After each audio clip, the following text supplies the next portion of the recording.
चलिए अब हम लोग को टॉपिक जो पढ़ना है उस टॉपिक का नाम है, हम लोग पढ़ेंगे कंडक्टर इंसुलेटर। ये हम लोग न्यूमेरिकल डाउट्स क्लियर हो गया। अब अगला हम लोग बात करने वाले हैं एनसीईआरटी का जो प्योर सिलेबस है उसमें अगला टॉपिक होगा कंडक्टर एंड इंसुलेटर। ठीक,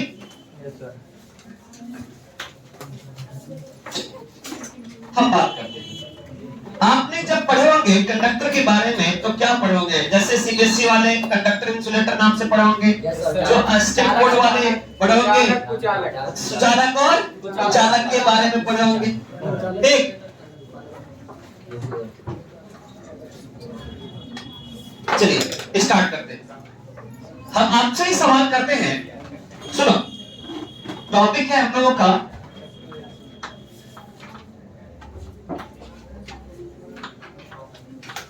कंडक्टर्स एंड इंसुलेटर्स।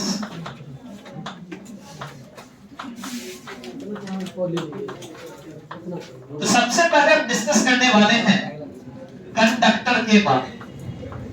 अच्छा हाँ रुकिए, कंडक्टर से पहले एक ग्राफिकली क्वेश्चन आपसे हमको पूछना चाहते हैं आपके सारे बैच से। ग्राफिकल क्वेश्चन जैसे एनसीईआरटी के एक एग्जांपल में देखिएगा कि ऐसा डायग्राम बना होगा। आपको पढ़ाया गया था कि गिलास रॉड किस नेचर को एक्वायर करता है? पॉजिटिव को, है ना? गिलास रॉड।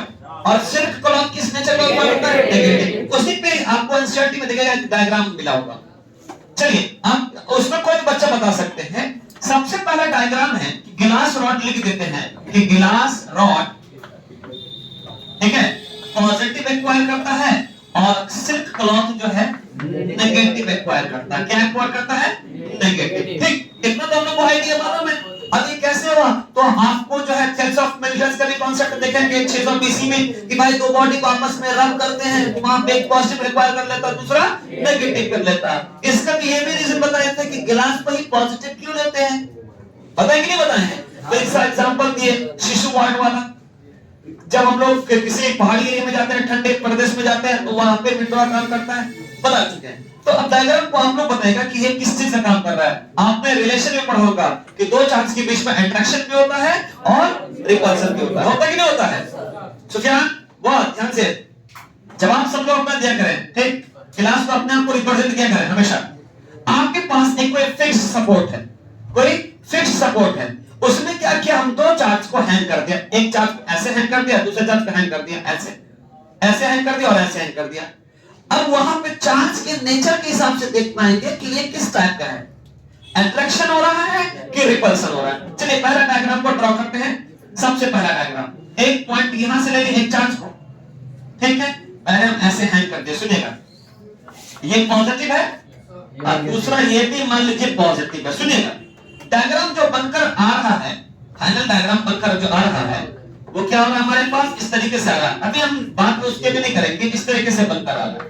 हम ले क्या सकते हैं कि दो पॉइंट पे दो चार्ज को हैंग कर दिया। एक बात कह रहा हूं, अब यहां पे हैंग करने के बाद सिचुएशन फाइनल ये देख पाते कि ऐसा हो रहा है। तो यहां पर देखा गया नहीं, एक ही पॉइंट पे दो चार्ज को हम हैंग कर दे, सॉरी एक ही पॉइंट पे दो चार्ज इस तरीके से। तो यहां पर आप देख पाते हैं क्या कि यहां पर क्या हो रहा है? रिपल्सन और अट्रैक्शन हो रहा है, यानी ये रिपल्सन हो रहा है। मतलब आप कह सकते हो ये रिपेल कर रहा है, यानी सेम चार्ज रिपेल कर रहा है। दूसरा गिलास रॉड है, क्योंकि ये गिलास रॉड इसको माना आपने, ये भी गिलास रॉड तो लिखेंगे क्या? Glass rod always repel to each other. अब दूसरा हमारा डायग्राम बनेगा इस तरीके से कि हमारे पास ये नेगेटिव नेचर में है और ये भी नेगेटिव नेचर में। आपको क्या लग रहा है कि यहाँ पे एक फिक्स पॉइंट से आपको ये दूर जा रहा है कि नजदीक आ रहा है? यहाँ पे भी ये क्या हो रहा है? रिपेल कर रहा है। तीसरा डायग्राम ये है आपके पास कि हमारे पास एक जो है यहाँ पे ऐसे हो रहा है चार्ज प्लस और दूसरा हमारे पास ऐसे हो रहा है, तो जो हमारे पास माइनस, तो यहाँ क्या हो रहा है? अट्रैक्ट हो रहा है हमारे पास। तो यहाँ पे देखा जा रहा है कि हमारे पास दो सेम नेचर का चार्ज हो या दो अनसेम यानी दो अनलाइक चार्ज हो। तो जो हमारे पास सेम चार्ज हो रहा है तो रिपेल नेचर में दिख रहा है, और जो हमारे पास अनलाइक हो रहा है वो आपस में अट्रैक्ट नेचर में दिख रहा है। ये एनसीईआरटी का था, तो उसको लैंग्वेज कैसे लिखेंगे? तो हमने कहा कि ग्लास रॉड को पॉजिटिव मान लेना है और सिल्क क्लॉथ को नेगेटिव। अब इस डायग्राम में देखिए, glass rod always repel each other, always repair clear है बात? अब इसका लैंग्वेज कैसे लिखेंगे? Silk cloth always repair each other, और silk cloth glass rod and silk cloth always how, जब आपस में रब करेंगे तब एक पॉजिटिव ले लेगा, दूसरा नेगेटिव ले लेगा। चले आगे। एक जनरल था, डायग्राम था, तो आपने कहा कि इसको भी छोड़ना क्यों है, इसको भी निपटा दो, ठीक है। हमारे पास ये तो ऐसा डायग्राम दिखा के दो चार्ज को हम एक जगह पे हैंग कर दिए, उसका नेचर ऐसा होगा, ठीक। अब आगे बढ़ते हैं।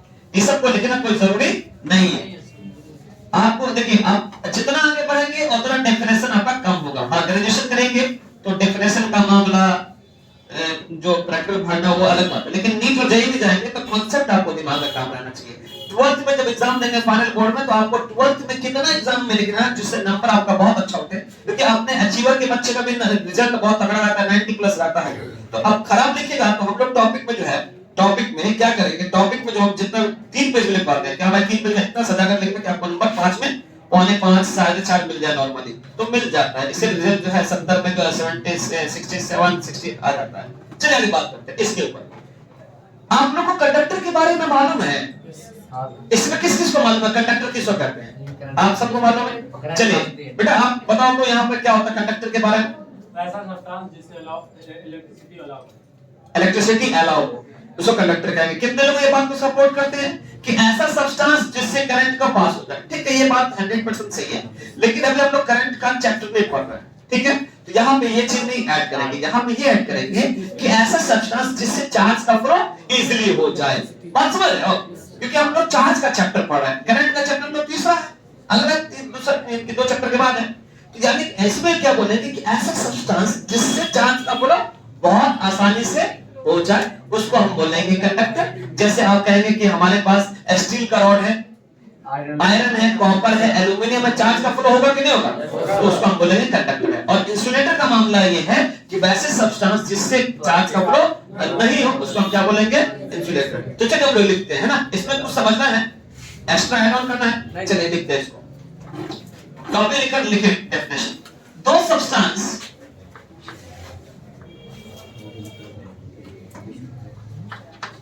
those substances through which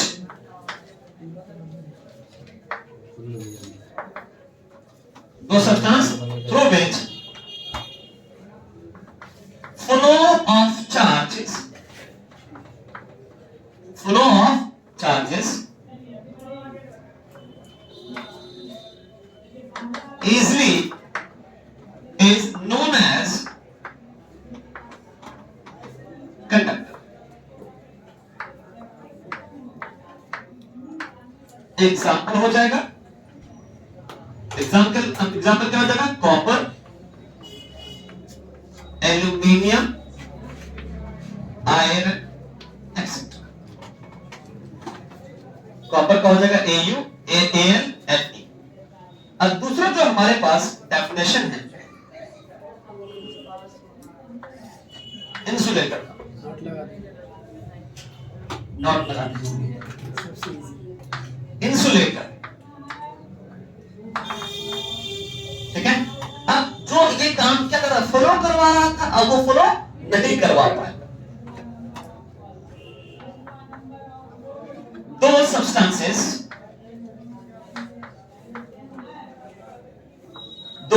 substances, ठीक है, through which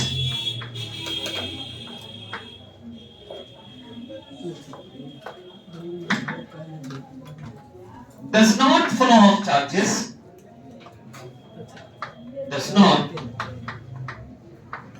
of charges is known as insulator,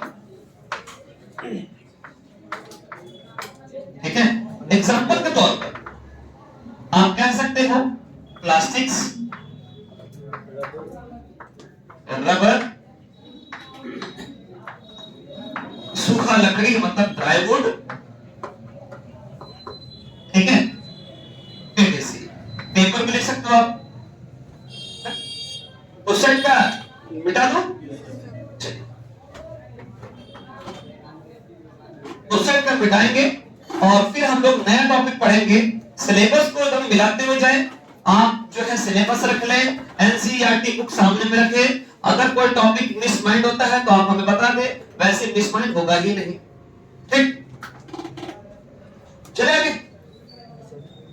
और एक बात ये बता रहा हूं कि जैसे 11th में आपने 14 चैप्टर पढ़ा एसएचएम तक है ना, पूरा सिलेबस को, तो एक टाइम दिया जाएगा, उसमें आपका 11th का जो है न्यूमेरिकल सॉल्व होगा। बात समझ रहे हो? क्योंकि उस वक्त कहा गया था कि बेटा तुम लोग पहले अच्छे से कौन पढ़ो, अब कुछ चैप्टर जो है 2-3 चैप्टर हम लोग न्यूमेरिकल लेके तो उसको जो है हम लोग सॉल्व करेंगे। ठीक है, तो हम आपको असाइनमेंट ड्रॉ करेंगे और उसको हम सॉल्व करेंगे। कोई दिक्कत? No sir, no sir. ठीक, तो वो हम आपको यहाँ पे इंफॉर्मेशन चिपका देंगे, पर आप उसको फॉलो कर लीजिए। वो सबके लिए नहीं, जो इंटरेस्टेड है भाई न्यूमेरिकल पढ़ना चाहिए हमारे लिए, तो वो आप आके आप स्टार्ट आके कर सकते हैं। सुबह वाले शिफ्ट में टाइम बिल्कुल भी नहीं है, क्योंकि आपको भी तो बैच सब होगा ना, सब बच्चे का सुबह में बैच रहता है। तो शाम वाले शिफ्ट में ऐसा टाइम दिया जाए जिसमें चाहे लड़का हो या लड़की, इसको दिक्कत ना हो आने जाने।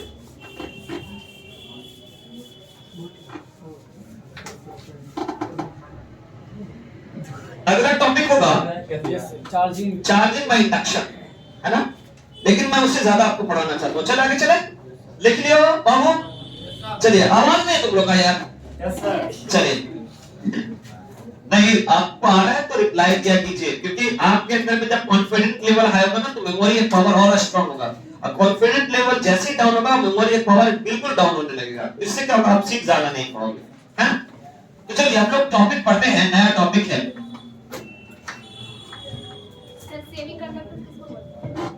सेमीकंडक्टर। वैसा कहते हैं कि जो आपको दोनों बिहेव करता हो, एज ए इंसुलेटर और as a conductor, as a insulator और एज ए कंडक्टर। अब ये इसका कॉन्सेप्ट आता है, ये तीसरा चैप्टर में पढ़ेंगे। इस चैप्टर में सेमीकंडक्टर नहीं है, इस चैप्टर के अंदर में आपको तीसरा चैप्टर में कंडक्टर में मिलेगा, फिर इंसुलेटर में मिलेगा और फिर सेमीकंडक्टर में मिलेगा। तो अभी अगर आप पूछे तो मैं बता दे रहा हूं ऐसे वर्बली कि आप पूछ रहे हो सेमीकंडक्टर क्या है, तो ऐसा सब्सटेंस जो दोनों बिहेव करता हो, बोथ एज इंसुलेटर और कंडक्टर, दोनों बिहेव करता हो। अब सर कंडक्टर कब बिहेव होगा, तो जब किसी भी बॉडी का, किसी सब्सटेंस का टेंपरेचर जब हाई होने लगेगा ना, तो हम कह देंगे कि ये कंडक्टर बिहेव कर रहा है, और जब किसी सब्सटेंस का टेंपरेचर लो होने लगे तो कहेंगे इंसुलेटर बिहेव कर रहा है।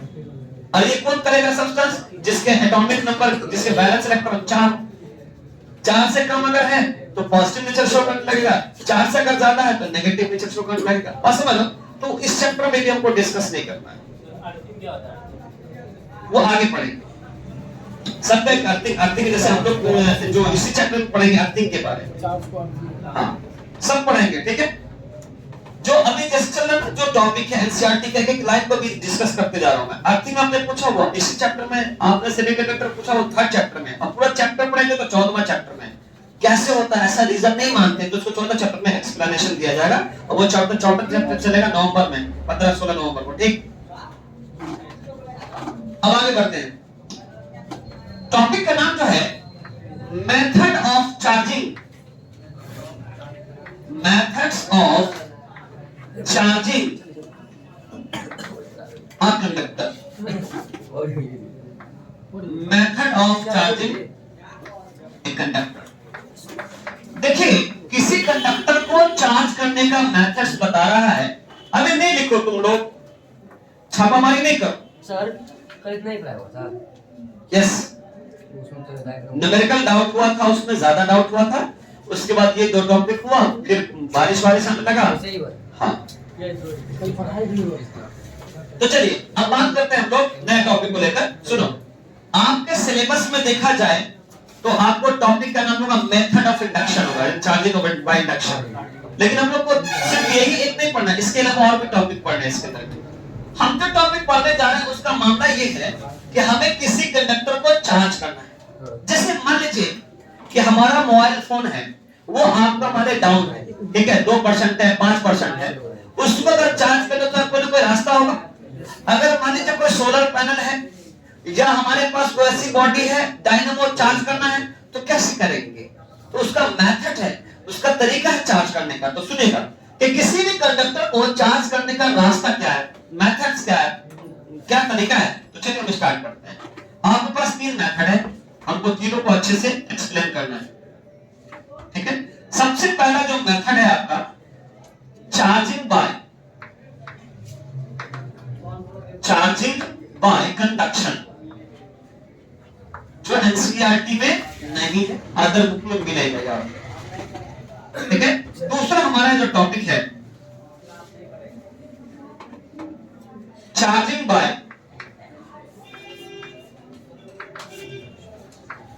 बाय इंडक्शन, यह आपके एनसीईआरटी में मौजूद होगा, ठीक है। दूसरा मेथड है ये। तीसरा जो मेथड है उसका नाम है charging by friction, charging by friction, और या कह सकते हो रबिंग, ठीक है। यानी कि आप कहने का कुल मिलाकर यह है कि कोई ऐसा बॉडी है, कोई ऐसा कंडक्टर है जिसमें हमारे पास चार्ज नहीं है, या ये चार्ज करना है हमको, तो वो चार्ज करने का 3 मेथड है। एक आपका हो गया कंडक्शन का, समझ रहे हो तुम लोग, और दूसरा हमारा हो गया इंडक्शन का मेथड, और तीसरा आपका हो गया फ्रिक्शन का या रबिंग का। रबिंग मतलब रगड़ के चार्ज करना, जैसे आप कहते हैं ना हाथ को रगड़ते हो तो आपस में बॉडी चार्ज होने लगता है और अपने आप को वार्म फील करते हैं, गर्म फील करते हैं, करते कि नहीं करते। तो चलिए हम एक एक करके हम टॉपिक को समझेंगे कि हमारे पास कंडक्शन का क्या कॉन्सेप्ट है, कैसे समझेंगे। तो हम लोग बात करेंगे डायग्रामेटिकली, हमको डायरेक्ट रेक्टिफिकेशन वाला सिस्टम मालूम नहीं है, आपको डायग्राम के थ्रू समझाया जाएगा इसका कॉन्सेप्ट क्या है। How we can understand its conduction. Conduction means क्या होगा, और कंडक्ट करवाना, साझा करना होता है ना, ये केमिस्ट्री के हिसाब से हम बात करते हैं। लेकिन चलिए हम बात स्टार्ट करते हैं। कुल मिलाकर बहुत तुम लोग को ये टॉपिक जो पढ़ रहे हो उस टॉपिक का पहले मतलब समझना है, क्या मतलब है बताइए, बताओ तुम लोग अपना। यानी कि कोई बॉडी है जो चार्ज नहीं है, उसको चार्ज करना है, उसको चार्ज करने का तो तरीका होगा ना, वो तरीका पढ़ने जा रहे हैं। वो तरीका कितना है, 3, वैसे 4 होता है, तो हम कल चौथा डिस्कस कर लेंगे, अगर होगा पॉसिबिलिटी कर लेंगे, कोई दिक्कत नहीं है। तो चलिए एक एक करके पढ़ते हैं, अब सब टॉपिक का मामला समझ आ गया, टॉपिक क्या क्या है, ठीक है।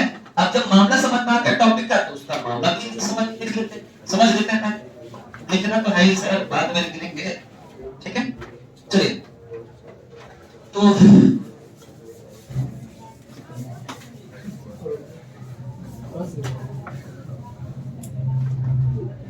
पीछे वाले लोग दिख रहा है, लिखना होगा नहीं है, टाइम मिलेगा लिखने के लिए, सुनिएगा। अब हम लोग पहला टॉपिक के बारे में डिस्कस करने जा रहे हैं। सबसे पहला टॉपिक के बारे में डिस्कस करने जा रहे हैं, जिसका नाम है चार्जिंग बाय, टॉपिक का नाम है चार्जिंग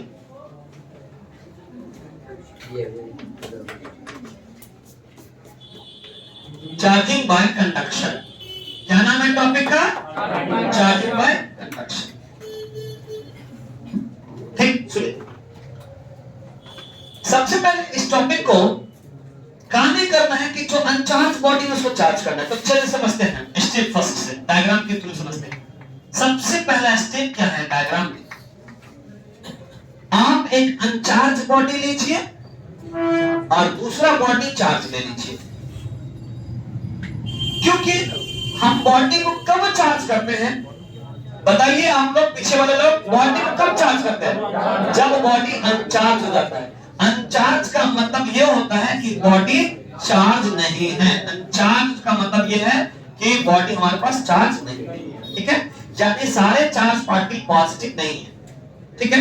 अगर मान लीजिए सपोज आपके पास जो मोबाइल फोन है या सेल फोन है, अगर वो 100% अगर है मतलब चार्ज, तो क्या उसको हम कह देंगे अनचार्ज, बिल्कुल नहीं कहेंगे। थोड़ा ध्यान से देखना यहाँ पर। तो सबसे पहला स्टेप है कि आप क्या करें, एक अनचार्ज बॉडी ले और दूसरा चार्ज बॉडी ले। चलिए ठीक है, स्टार्ट। एक आपने क्या किया, एक चार्ज बॉडी लिया,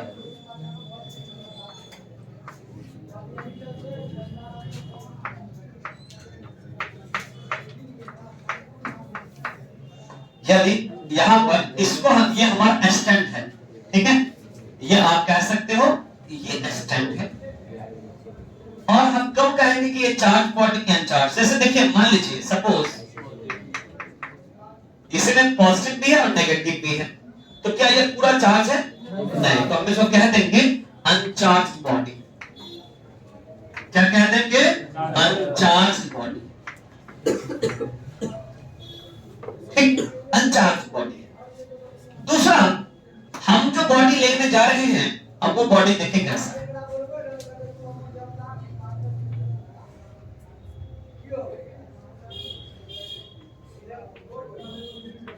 इसको कह देंगे हैंडल। और इसमें हम कब कहेंगे कि चार्ज बॉडी है, यानी इसके जितने भी पार्टिकल हो सब पॉजिटिव नेचर होगा, तो हम कह देंगे ये चार्ज बॉडी। चार्ज है कि नहीं? ये हमारा चार्ज, चार्ज बॉडी। अब देखिए इसका कॉन्सेप्ट में हमको ध्यान देना है। सबसे पहला स्टेप में यही दिखाया गया है कि हमने एक चार्ज बॉडी लिया और एक बॉडी हमने अनचार्ज बॉडी लिया। कैसे समझेंगे कि ये चार्ज बॉडी है और कैसे समझेंगे कि अनचार्ज बॉडी है? सुनिए, हमारे पास चार्ज बॉडी के लिए सारे पार्टिकल पॉजिटिव होना चाहिए और अनचार्ज के लिए एक पॉजिटिव और नेगेटिव होना चाहिए। आप बिल्कुल नेगेटिव नहीं कह सकते हो या पॉजिटिव नेगेटिव कह सकते हो, ठीक है। अब हम आगे बढ़ते हैं स्टेप सेकंड में। स्टेप सेकंड में हम चलते हैं। जैसे आप कुछ चीज बनाते हो ना, खाना वाना बनाते हो, तो खाना बनाने के लिए डायरेक्ट चूल्हे के पास जाके बैठ जाते हो, पहले तैयारी करके बैठते हो, पहले तैयारी करते हो तब जाकर आप स्टार्ट करते हो। वही है, पहला स्टेप में क्या है कि हम पूरा मामला ये है कि चार्ज करना बॉडी को। तो पहला स्टेप ये है कि भाई जो जो चार्ज करना है उसको भी लाओ, जिसके द्वारा चार्ज करना है उसको भी लाओ, जिसको चार्ज करना है उसको भी लाओ। हमने सेपरेट रख दिया। फिर आगे बढ़ते हैं सेकंड स्टेप में। कॉन्सेप्ट कहता है क्या इसका, पहले आप समझ लो। सेकंड स्टेप से पहले कि जब अनचार्ज बॉडी को, सुनिएगा बात को, जब अनचार्ज बॉडी को चार्ज बॉडी के साथ किसको किसको किसके साथ, जब अनचार्ज बॉडी को चार्ज बॉडी के साथ डायरेक्ट कांटेक्ट करते हैं, लैंग्वेज समझिएगा, कैसा कांटेक्ट? डायरेक्ट कांटेक्ट करता है। किसको? दोनों आपस में, चार्ज बॉडी को और अनचार्ज बॉडी को जब डायरेक्ट कांटेक्ट करते हैं तो अनचार्ज बॉडी भी चार्ज होता है। सर कैसे मालूम चला? इसका कोई एग्जांपल है? हमने कहा बिल्कुल है। और कैसे करेगा तो इसका कौन सा? इसका एग्जांपल है, आपने कहा है, जैसे आपने कहा सेल फोन है ना, सेल फोन है। आप ज्यादातर मोबाइल फोन का इसलिए एग्जांपल बता रहा हूं मैं कि आप लोग मोबाइल फोन बहुत कम यूज करते हैं, करते हैं ना आजकल के दौर में, ठीक है। सर जाते ही बिस्तर पे जो है ना रील्स का कोई मामला है, सर रील्स कौन देखता है? सर जाके मोबाइल पर घंटा सो जाता है। जब तक आधा घंटा रील्स नहीं चलेगा ना नींद नहीं आएगा। तो कहने का मामला ये है, सुनो ए बेटा, बात एक्स्ट्रा है ना, एक्स्ट्रा नहीं जाएगा। अब बात आता है कि जब मोबाइल फोन मान लीजिए रील्स देखते देखते चार्ज हो जाता है 10%, ठीक है, सुनेगा, तो 90% तो अनचार्ज है, अनचार्ज है कि नहीं 90%। अब वहां पे बात आता है कि हमारे पास जो मान लीजिए 90% अनचार्ज है। अब मोबाइल फोन को क्या करते हैं, पावर बैंक है तो पावर बैंक से डायरेक्ट कनेक्ट कर देते हैं। अगर मान लीजिए बोर्ड में है तो प्लग लगा दिए इधर और यहाँ से आने वाले पॉजिटिव पार्टिकल हमारे अंदर में जाएगा। तो आप बिना प्लग लगाए हुए चार्ज कर लीजिएगा, लेकिन फ्यूचर में ऐसा आएगा कि बिना प्लग लगे भी चार्ज होगा। ये भी बात ध्यान रखिएगा। और आया भी होगा चाइनीज के द्वारा, चाइना कंपनी के द्वारा आया होगा, मैंने देखा अब तक।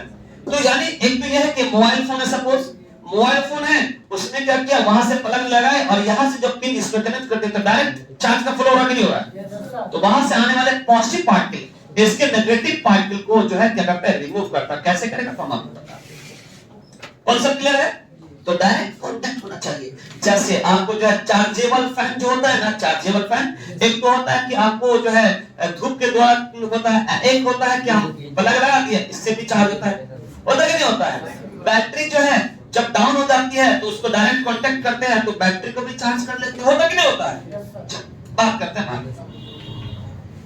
तो सर कैसे होगा, सुनिएगा। आपने कॉन्सेप्ट क्या पढ़ा यहाँ पे, सारे बच्चों अपना अपना रिवाइज कर ले। क्या किया कि जब अनचार्ज बॉडी को चार्ज बॉडी के साथ डायरेक्ट कांटेक्ट करते हैं तो अनचार्ज बॉडी भी चार्ज। कैसे होगा? सेकंड स्टेप मेन स्टेप होता है, सेकंड स्टेप मेन स्टेप।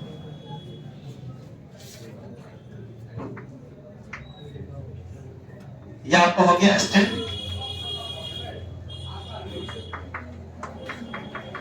ठीक है, अब हम लोग यहाँ पे बॉडी तो ले लिए, अब ये बॉडी है। अब हमने क्या किया, ये बॉडी बना दिया,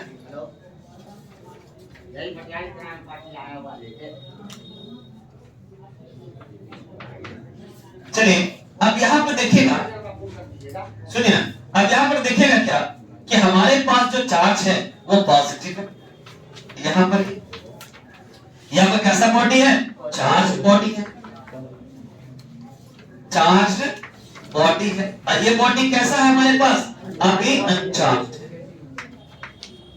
अनचार्ज। थोड़ा ध्यान से समझना है। अब यहाँ पे देखा गया क्या कि जब चार्ज बॉडी को अनचार्ज बॉडी के साथ, अनचार्ज बॉडी को चार्ज कैसा कांटेक्ट किए?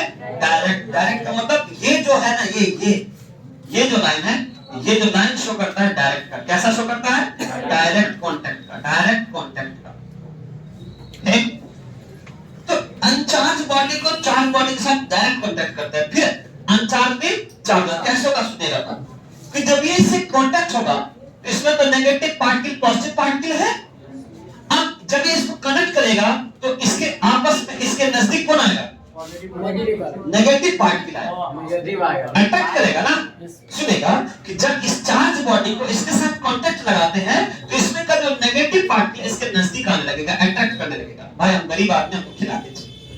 बांटने के लिए कौन आया पैसा? ये ना आया कि चलो भाई तुम ले लो गरीब। तो यहाँ पे ये पैसा वाला आएगा कि गरीब आएगा? गरीब, यानी नेगेटिव पार्टिकल्स आएंगे। अब क्या होता है, कॉन्सेप्ट समझिएगा कि नेगेटिव पार्टिकल जब इसके पास, यानी जब इसको कनेक्ट करते हैं तो ये अपनी एनर्जी क्या करता है? ट्रांसफर करता है।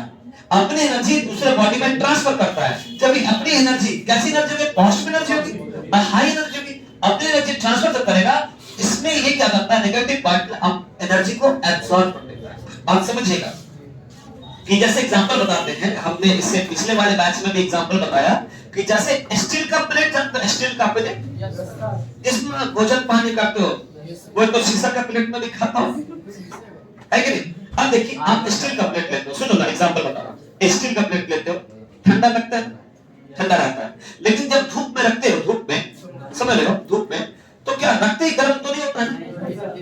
कुछ समय लगता है। क्यों समय लगता है? सुनिएगा रीजन, इसका कौन सा बहुत जबरदस्त होगा। जब वहां पे देखते हो कि जब आप धूप में रखते ही गर्म नहीं होता, सर टाइम लगता है, तो सनलाइट से आने वाली जो एनर्जी है वो कैसी एनर्जी? पॉजिटिव या नेगेटिव? आदिल इधर, वो पीछे इधर साइड पे हो आदिल। तो यहाँ पे आप जब से धूप जो आ रही है, धूप है, और वहां धूप पे रख दिया हमने प्लेट को, तो धूप से आने वाली जो पॉजिटिव एनर्जी है, फोटोन की एनर्जी है, बंडल ऑफ एनर्जी है, प्लेट पे पड़ेगा। प्लेट में पड़ेगा तो प्लेट के अंदर में जो हमारे पास इलेक्ट्रॉन्स मौजूद होते हैं, तो सनलाइट की एनर्जी को पहले एब्सॉर्ब करता है। बात समझिए कि आपको प्लेट गर्म कब मिलता है? धूप में रखे रखे कब मिलता है? तो पहले सनलाइट से आने वाला जो एनर्जी है ना, उसको प्लेट क्या करेगा? पहले एब्सॉर्ब करेगा। आफ्टर सम टाइम जब उसकी एनर्जी पूरी एब्सॉर्ब हो जाती है, तब वो रिलीज करने लगता है। उसी तरीके से हमारे पास जो है अनचार्ज बॉडी में नेगेटिव कब रिमूव होगा? तो जब चार्ज इसके साथ कांटेक्ट में होगा, और चार्ज कांटेक्ट होगा तो अपनी एनर्जी ये ट्रांसफर करेगा। जब ट्रांसफर करेगा तो नेगेटिव पार्टिकल इसकी एनर्जी को पहले एब्सॉर्ब करता है। जब एब्सॉर्ब करेगा तब ये क्या होगा? एनर्जी जब कंप्लीट हो जाती है तब ये कैसा होता है? पॉजिटिव बन जाता है। क्लियर है बात? उसी तरीके से करंट चैप्टर में भी पढ़ेंगे, आपने पढ़ोगे डायरेक्शन ऑफ करंट क्या होता है, तो फ्लो देखिए हमारे पास करंट का डायरेक्शन कैसा होता है? Opposite to flow of electron. पढ़े कि नहीं पढ़े 10th क्लास में कि करंट का जो डायरेक्शन है इलेक्ट्रॉन के अपोजिट होता है। क्योंकि करंट से आने वाला पॉजिटिव पार्टिकल इलेक्ट्रॉन पहले से एनर्जी अब्सॉर्ब करता है, फिर वो वापस जाता है। तो ये क्लियर हुआ कि ये पॉजिटिव कैसे होगा? अगर आपसे कोई सवाल करेगा कि यार एक बात बताओ, कॉन्सेप्ट तो तुम समझा दिए हो कि हम अनचार्ज बॉडी को चार्ज बॉडी के साथ डायरेक्ट कांटेक्ट किए हैं, अनचार्ज बॉडी को चार्ज बॉडी के साथ डायरेक्ट कांटेक्ट किए हैं, तो अनचार्ज भी चार्ज हो जाएगा, लेकिन कैसे होगा? बताओ कैसे होगा? तो चार्ज बॉडी अपना चार्ज का ट्रांसफर करेगा। जब ट्रांसफर ये करेगा तो नेगेटिव जो पार्टिकल्स है उसकी एनर्जी को एब्सॉर्ब करेगा, कंडक्ट करेगा। अब कंडक्ट करने के बाद क्या होगा? फिर ये हाई एनर्जी हो जाएगा, ये भी पॉजिटिव चल है। क्लियर है कॉन्सेप्ट?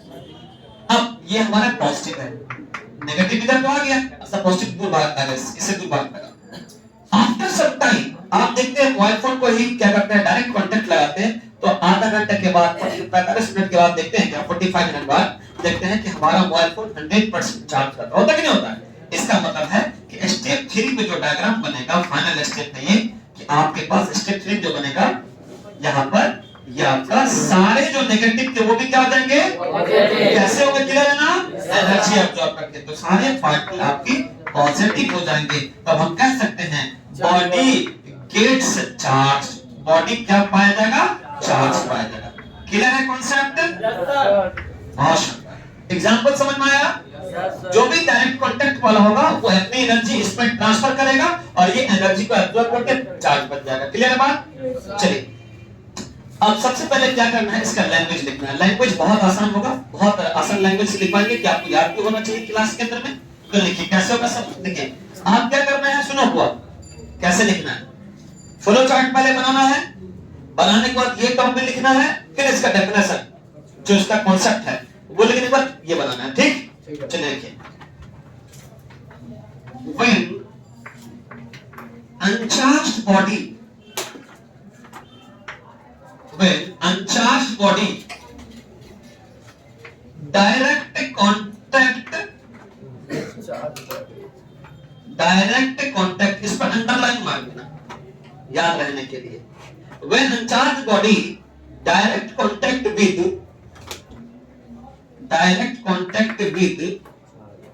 charged body,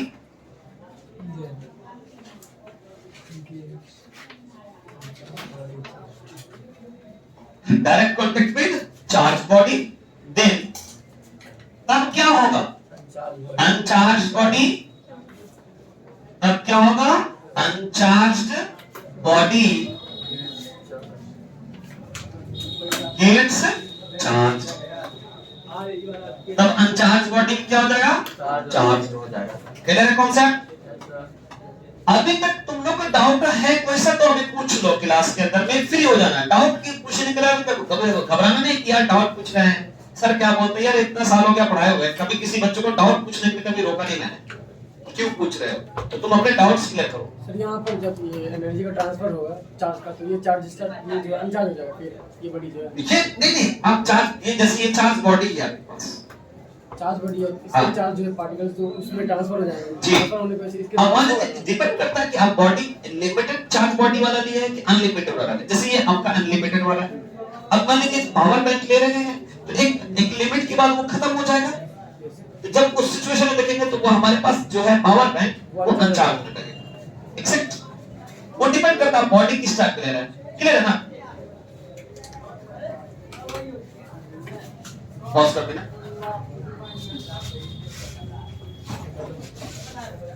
बेटा, आप लोग क्लियर हुआ।